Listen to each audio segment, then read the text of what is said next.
ഇന്നത്തെ കുസൃതി ചോദ്യം പറയട്ടെ. മാനത്ത് കാണുന്ന മറ്റൊരു വാനം ഏതാണ്? ചോദ്യം ഒന്നും കൂടെ പറയാം. മാനത്ത് കാണുന്ന മറ്റൊരു വാനം ഏതാണ്? എല്ലാവരും ഉത്തരം ഒന്ന് പറഞ്ഞേ. അനു, ആദിഷ്, ആദിഷ്, അച്ചു, കുക്കു, കിച്ചു, മിഴി, കുഞ്ഞു. എല്ലാവരും ഉത്തരം കമന്റ് ചെയ്യണം കേട്ടോ. ചാനൽ സബ്സ്ക്രൈബ് ചെയ്യണം, ലൈക്ക് ചെയ്യണം, ഷെയർ ചെയ്യണം.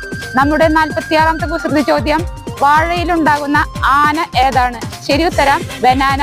ശരി ഉത്തരം ആദ്യമായി കമന്റ് ചെയ്തിട്ടുള്ളത് ഉണ്ണി മാധവൻ നായർ.